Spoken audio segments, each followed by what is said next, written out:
Hello, and welcome back to another episode of the Fat Loss series.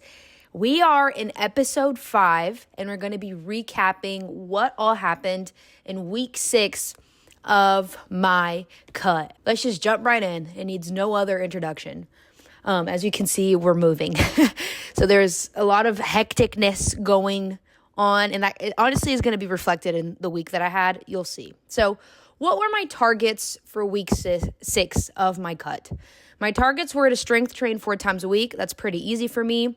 Hit a minimum of 5,000 steps per day. Also pretty easy for me. And then, of course, the calories are always the hardest part. It was 2,000 calories per day, 120 grams of protein per day. So before we get into the weigh-in stuff, the macro stuff, let's start with our check-in pictures. So I took check-in pictures yesterday morning, Monday morning, and honestly, I was feeling a little fluffy, a little puffy, and I don't see much difference from this week to last week, but I definitely still see a difference from week 1 to now entering week 7. I'm still happy with my results. It feels like my body's slowly getting more defined, but this week I definitely do feel a little bit fluffier, and I think it's about damn time to change my targets, my calorie and weigh-in targets. Before we get into the juiciness of week 6, recall that week 5 for me, I had a lot of new lows. That was awesome. But remember also that I was a little bit worried that it might be because I might be losing weight too quickly, and it could be mean that I'm losing muscle. Well, in week 6, my weight has been on average a pound heavier than what it was in week 5. Part of me was like, frick, why is my weight up? But then the other part of me was like, it's okay, it's bound to happen. And there are a couple reasons why I believe that my weight was a little bit inflated in week 6. For one, you can see from my notations, I ate too many beans on Wednesday night, and then I woke up bloated on Thursday. So my weigh-in was 1 pound heavier. And then Thursday night, I had a really cool public speaking engagement that I had been working on for a while. And so me and my boyfriend decided to go out and have a nice steak dinner. So I tracked most of my day, but then I didn't track my dinner, and I most likely went over macros. But to me, it was worth it because I wanted to celebrate life. And then on Saturday, same thing. I ate on macros all day. And then for dinner, I went over to a friend's house, and she made rice and sausage and veggies. So it wasn't unhealthy by any means, but there was no way for me to track calories. So I kind of just roughly eyeballed. And so most likely I went over macros. And then I also went out for one drink. And then on Sunday, I didn't really track all day. I ate from home all day, but then again, we ate out for dinner. So obviously there is a theme here. I love me some dinner. And so eating out for dinner could be affecting my weigh-ins. The fact that I had beans and I was bloated could be affecting my weigh-ins. I've actually been waking up earlier most days and eating earlier and weighing myself earlier and eating a little bit later. These are all things that could be affecting my weigh-ins. Another thing is my metabolism has been slowly down-regulating, right? When you eat less calories for an extended period of time, our metabolism tries to conserve as much energy as possible to basically keep us alive. Come here, Mo. And the reason why it does this is because our bodies fucking rock. When we're in a state of starvation, our bodies don't go, yay, I'm losing fat, I'm going to be hot, let's speed it up. No, our bodies are like, dude, pump the brakes. We're in a famine. Conserve energy so we can survive. So oftentimes our bodies do not want to lose weight, and our bodies will work against our fat loss, which is why it's important to keep adjusting calories, right, as you're losing weight. So this week it feels like it was my first true plateau. It's my weight is up. My body's I've been in this cut for 6 weeks now, and I haven't had to adjust calories at all. I've been eating consistently at 2,000 calories. So to me, this was a sign that okay, I think it's time for me to lower calories. So this week was an unplanned diet break of sorts. I got the mental break, and my body got extra carbs, my body got extra energy, and I've actually been feeling stronger, and my weight is back up in the gym because I don't know if you recall, but I was sick in week 4, and I literally spent a whole week without training and without eating properly. And I was nervous, like I said before, that I might have been losing weight too quickly or losing unwanted muscle mass. And so my strength being back up, and then actually I've been able to set PRs this week, was a great indication to me that I'm not losing weight too quickly and I'm actually on the right track. So that was really dope. So yeah, as you can see, this Monday, which was yesterday, my weight is the highest it's been in a while at 146.2. And then I lowered my calories this week, which I'm going to tell you about in the end. And my weight is back down to 145.2. I'm excited to see if it drops back down to 144 and the 143s. And that'll let me know that I'm moving in the right direction. Cool. So that's my weigh-ins and my calories. My steps are always where they need to be. Don't worry about that, honey.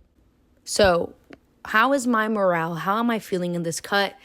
How is it treating me? Am I surviving? So although my weight has been up, my morale hasn't really wavered. I've kind of just allowed, like I said, myself to have an impromptu diet break with the move going on.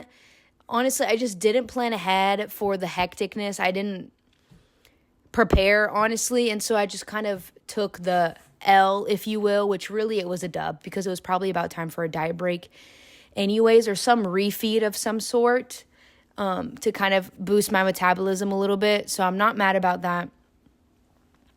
I'm just literally thrilled to be feeling strong in the gym again and to feel like I'm back up in strength to where I was before I got sick. But I will say I've noticed that I'm finally beginning to get a little bit more food focused.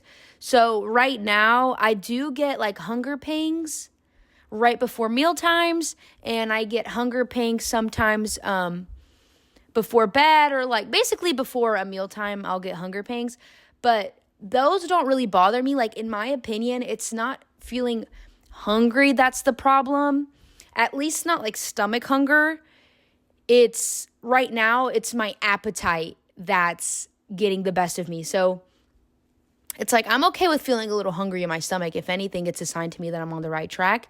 The difficult part for me is thinking about food. You know what I mean? In between meals, like thinking about food, planning for my next meal. That's how I know, you know what I mean? Like I'm getting deep into the cut. Like we're getting to that place in the cut where things are starting to get, finally the level of difficulty is kind of upping a little bit. And so now it's up to me to lean into eating more fiber, eating more protein, and potentially spacing out my meals better to avoid hunger and to avoid thoughts about food. Also, staying busy helps, and staying hydrated, which I kind of want to drink water right now. Also, my hunger and my thoughts about food could also be related to PMS. I'm 10 days away from my period. I don't know about y'all, but I get like a pre-PMS, and it's usually more emotional, like 12 days out from my period. Or maybe it's like ovulation related emotions. I don't know. But every time that I'm feeling some type of way about life, I'll check my tracker, and I'm always 12 days or like 10 days out from my period. And then on my period itself, I feel fine. But I just get like this weird hit of emotion like 12 days out from my period. And I've heard some other people have like extended PMS. But so even though I'm feeling a little bit of hunger, thinking more thoughts about food, it's still been very manageable, and just seeing the progress from week to week is enough motivation for me to be like, hang in there. Like this sacrifice is worth the results. You know what I mean? So that's kind of everything that happened this week. Wasn't perfect with calories whatsoever. Weight is kind of up, but so is strength. So I'm not mad. But moving into week 7, I think I've been at these macros for long enough that I'm ready to decrease my calories. So I've been at 2,000 calories for the past 6 weeks. Since that initial drop in calories to 2,000, I haven't had to lower it any further. So I'm going to lower by 200 calories to 1,800 calories per day. And I'm going to keep protein the same. And I'm going to slightly increase my step minimum from 5,000 to 7,000 steps per day, keeping strength training as it is. So I'm just going to see how my body and how my body weight responds to these targets. I'll probably stick to 1800 for at least 2 to 3 weeks before I decide to lower again. It just depends how my body reacts. Or maybe I get to be at 1800 calories for longer. This is probably the most exciting week because it's the first week that we're seeing like a genuine plateau in me.